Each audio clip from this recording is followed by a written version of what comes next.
We are seeing that the artificial intelligence boom is creating kind of an unexpected windfall for management consulting firms. So, as companies are kind of grappling with how to integrate and leverage specifically generative AI, they're turning to consultants quite a bit for guidance and expertise. So, we're seeing firms like Boston Consulting Group, McKinsey, IBM, Accenture, and others are seeing really like a surging demand for AI related services. And according to some recent reporting, we've learned that BCG, for instance, Boston Consulting Group, now derives a fifth of its revenue from AI work, up from zero just a couple years ago.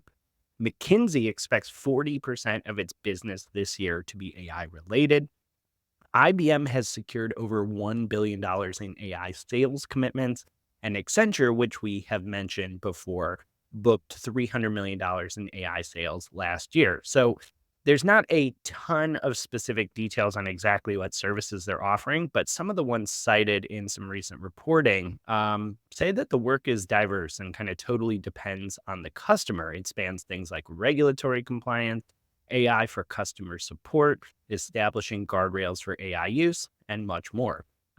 While this consulting appears to be proving lucrative, it does have some challenges. I mean, as we all know, AI is prone to errors and hallucination. It requires a lot of oversight, constant refinement, and tweaking to get it to work right. And consultants and their clients are learning and adjusting as they go, according to the New York Times, as they navigate kind of how quickly AI capabilities and limitations are evolving. So, to kind of kick things off here, Paul, I wanted to maybe get a sense from you of like, what is the opportunity here? It sounds like so many businesses need some type of consulting or advice or guidance on how to actually use AI.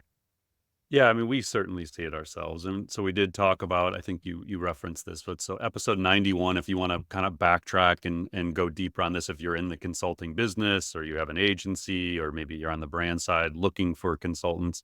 So episode 91, we talked about Accenture and their massive growth from generative AI consulting.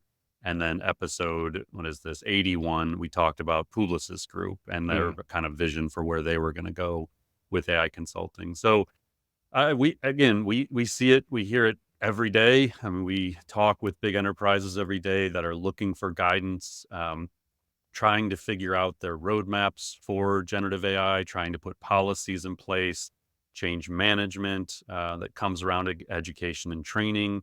These are all needs of basically every company we talk to. And, it obviously is a massive opportunity for consultants that figure out how to support in a value-based way in these areas.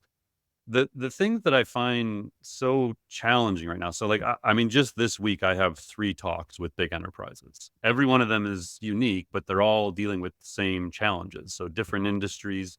Um, but every time you get on a call and you start talking to these big enterprises, the things I'm always interested in learning right away is there an AI council already? If so, who is on that council? Is it being run by the technologists? Is it the CIO, CTO? Does marketing, sales, service have a voice in this council? So you're trying to get a general sense of like who is even involved in AI right now in your company. You want to learn about, do you have generative AI policies? Do your employees know the generative AI policies exist? Have they been trained in those generative AI policies? You want to know, are your employees even allowed to use generative AI? How are they allowed to use it? Is it a use case based? They have to come for permission for every use. Is it platform based? Like they have to get permission to use OpenAI, ChatGPT license.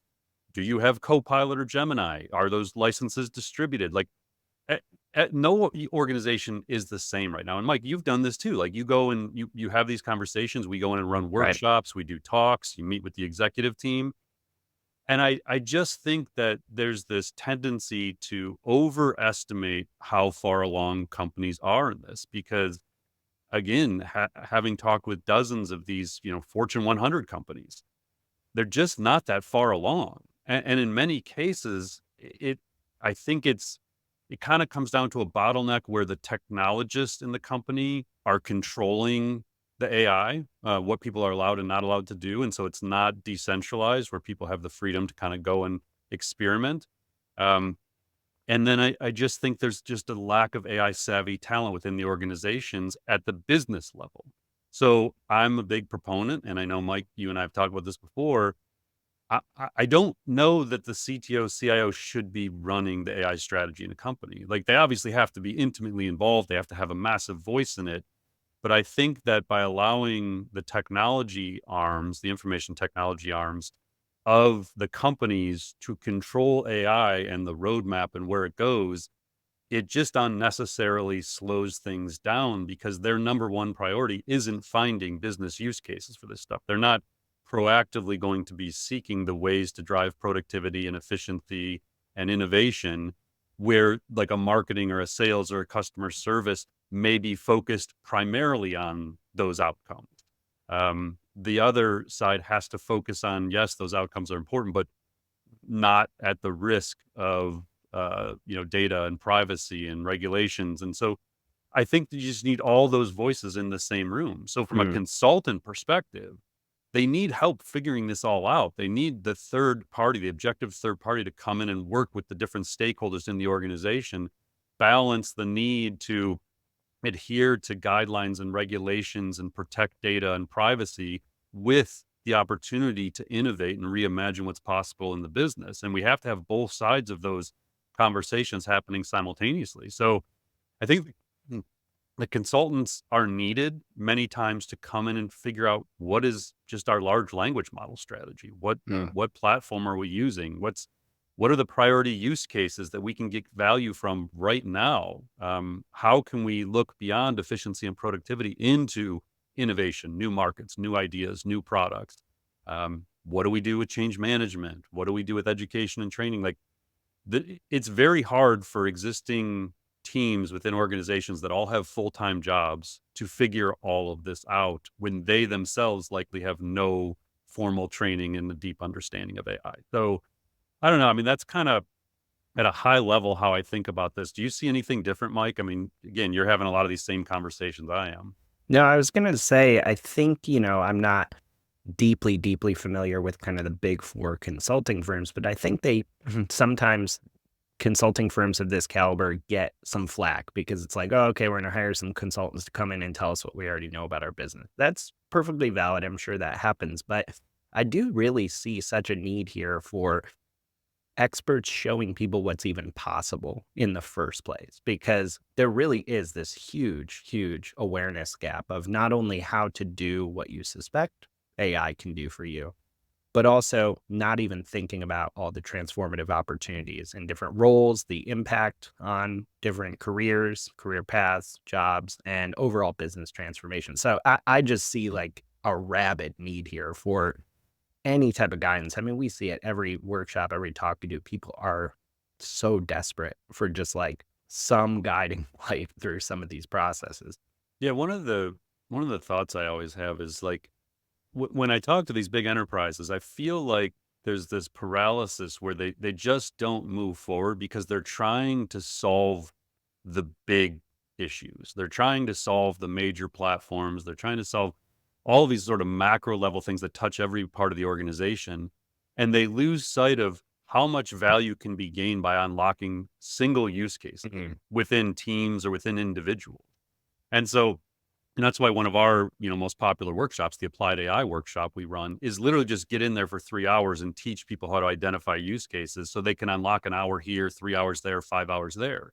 And so when you drill into the very specifics and look at actual use cases and ideally what we always tell people is find the ones that the legal team, the IT team aren't worried about. Like Mhm. very base level things. Like the one we always come back to is Descript for the podcast. Everything we do on the podcast is already publicly available. There's nothing we say here that can't then be put into an LLM and turned into a summary or cut up into shorts for YouTube and TikTok because it's all public data. So, what would possibly be the argument to preventing the use of that kind of technology within any brand that creates webinars and podcasts? None. Mhm. Like, Right. there's no argument against it. So I feel like so many times it just comes the lack of advancement within enterprises comes from a lack of understanding that there are thousands of use cases, many of them that are totally innocuous. There's no threat whatsoever on data leakage, privacy concerns, Mhm. coming up against regulations. ethical issues. You just have to be able to identify those use cases. And if you only did that, and then you just started stacking that, and let's say each person on a marketing team, as an example, could save 10% of their time. Well, if you're in a big enterprise, that's a massive amount of time savings. Hmm. And so I feel like that's what's needed. And maybe that's where consultants come in, is just to come in and bring the reality. Like, we don't have to do everything all at once. We don't have to solve AI at a macro level across the whole organization before we do something. And if people just had more of a, I guess, took more of an initiative to just start identifying single use cases where they can make an impact and then stacking those use cases, we would get way further ahead and we wouldn't be having these debates about, is AI creating value? I mean, it's a ridiculous thing. Um, because again, like, everyone you talk to, if you can explain these very simple things, it's like, oh yeah, that would save me 5 hours a month. Great. Let's find 3 other ones like that. And now we just transform your job. Like, now you can go do all the things that are on your wish list that you're not getting done. So yeah, I think the more consultants can do that and the more they can verticalize it, because I think the Mm. other thing that's going to be needed is specialization into industries, like law and accounting and HR. And then you start getting into, like retail and e-commerce. Like, we need experts in all these areas that can go in and do this kind of education and consulting within these companies. Yeah, I mean, let me know if you agree. I mean, every time we've done a workshop recently or been in front of some of these enterprises, it really just does seem like some of this does not have to be rocket science. Like, we have very smart people in the rooms. It's not like they don't know their stuff. And yet, going through and showing what's possible with a few simple things, you see people's eyes light up and they get really excited because they start to connect the dots and see, oh, this is actually doable. Yeah, that's why our approach is just to empower people to do this, like, give them the frameworks and the knowledge so they can go do it themselves. That's why, we created the Scaling AI series. It's like, here, like, once you learn these frameworks, you can go do this yourself. You don't need to spend $1 million with consultants. You Hmm. can, if you want to, if that's what your company requires, as a third party to come in and say the same thing you're going to say, but they're going to believe them because they're from an outside consultant. Um, we just want to empower people to have the ability to move faster, to accelerate adoption, responsible use of AI. And so that's the whole premise behind the Scaling AI series, behind what we're building with SmarterX. It's really all about empowering leaders to take the initiative here and start creating more value.